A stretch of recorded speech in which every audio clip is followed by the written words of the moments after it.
దేవునికి మహిమ కలుగునుగాక. ఆమేన్. విశ్వాసాన్ని పెంపొందించే ధ్యానం. యెహోవా తన ప్రజలను ఎడబాయువాడు కాడు, తన స్వాస్థ్యమును విడనాడువాడు కాడు. కీర్తనల గ్రంథం 94వ అధ్యాయం 14వ వచనం. అవును, వారిలో ఏ ఒక్కరిని ఆయన విడిచిపెట్టేవాడు కాదు.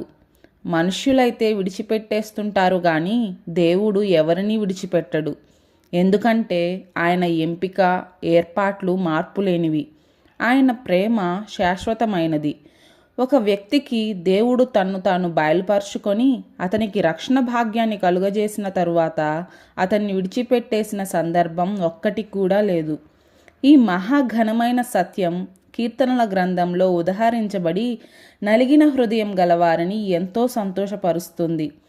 ప్రభువు తన వారిని గద్దించి బుద్ధి చెబుతాడు గాని వారిని ఎప్పటికీ విడనాడేవాడు మాత్రం కాదు.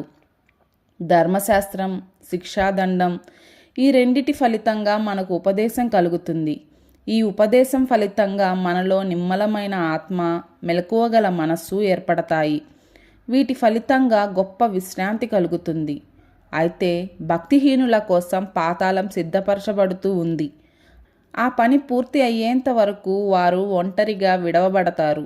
ఆ తరువాత వారు అందులోకి వెళ్ళిపోతారు. కానీ దేవుని ఎడల భయభక్తులు గల వారి నిమిత్తం రాబోయే నిత్యరాజ్యంలో మహిమకరమైన గమ్యం సిద్ధంగా ఉంది. ఆ నిత్య జీవితం కోసం వారిని సిద్ధపరిచేందుకు గాను దేవుడు వారిని ఉపదేశ మందిరానికి పంపిస్తాడు. త్వరలోనే తీర్పు వస్తుంది. తిరుగుబాటు చేసే వారి విషయంలో దాని పని అది పూర్తి చేసుకుంటుంది. కానీ అదే తీర్పు యథార్థవంతులు, భక్తిపరుల విషయంలో కూడా నిలబడి వారి మీద చేయబడిన నేరారోపణలన్నిటినీ కొట్టివేసి వారు నిర్దోషులని నిరూపిస్తుంది.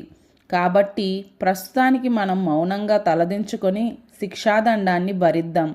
ఎందుకంటే అది దేవుని కోపం కాదు కానీ ఆయన చూపించే గొప్ప ప్రేమ. దేవుడు గద్దించి బుద్ధి చెబుతాడు కానీ ఎన్నడూ నన్ను వదులుకోడు. నా చెడు జీవితాన్ని సరిదిద్దుతాడు కానీ ప్రేమించడం మానుకోడు.